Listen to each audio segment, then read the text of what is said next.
আল্লাহু আকবার, আল্লাহু আকবার, লা ইলাহা ইল্লাল্লাহু, আল্লাহু আকবার, আল্লাহু আকবার, ওয়ালিল্লাহিল হামদ। ঈদ মুবারক।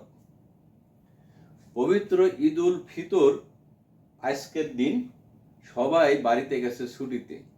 সারা দেশ সবাই ছুটিতে বাড়িতে গেছে, যার যার আত্মীয় স্বজনের সাথে, পরিবার পরিজনের সাথে ঈদ করার জন্য ছুটিতে গেছে। আমরা কিছু মানুষ আছি যারা ছুটিতে যেতে পারি নাই।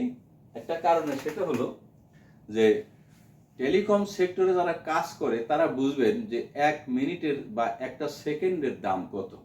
এই একটা মিনিট বা একটা সেকেন্ডের দাম দিতে গিয়ে, মূল্যায়ন করতে গিয়ে, অর্থাৎ সাধারণ মানুষকে সেবা দিতে নেটওয়ার্কের নিরবিচ্ছিন্ন সংযোগ বজায় রাখার জন্য আমরা বেশ কিছু কর্মী এখানে কর্মরত আছি। তো আমরা বাড়িতে গেলে হয়তো ভালো লাগতো, আত্মীয় স্বজন, বন্ধু বান্ধব, প্রতিবেশীর সাথে, পরিবার পরিজন নিয়ে হয়তো ঈদ করতে পারতাম।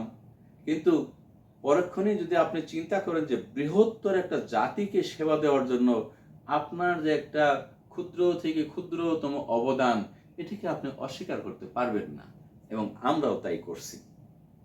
তো এই যে ঈদের আনন্দটাকে সবার মধ্যে ভাগাভাগি করে দেওয়ার জন্য, সবার মধ্যে বিলিয়ে দেওয়ার জন্য, ছড়িয়ে দেওয়ার জন্য আমার ছোট্ট একটা উপহার, সেই নজরুলের গান, ওমন রমজানের ওই রোজার শেষে এলো খুশির ঈদ।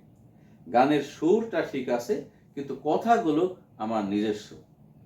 যেমন, ওমন রমজানের ওই রোজার শেষে আজকে খুশির ঈদ, রমজানের ওই রোজার শেষে আজকে খুশির ঈদ, পড়লাম ঈদের নামাজ রে ভাই জাতীয় ঈদগাহে, ওমন পড়লাম নামাজ ঈদের ভাই ইমামের তাবে, 2 রাকাত ও ওয়াজিবি নামাজ 6টি তাকবীরে, 2 রাকাত ও ওয়াজিবি নামাজ 6টি তাকবীরে, ওমন রমজানের ওই রোজার শেষে এলো খুশির ঈদ। আব্দুল ওহাব, সাম্প্রতিক টিভি, ঢাকা।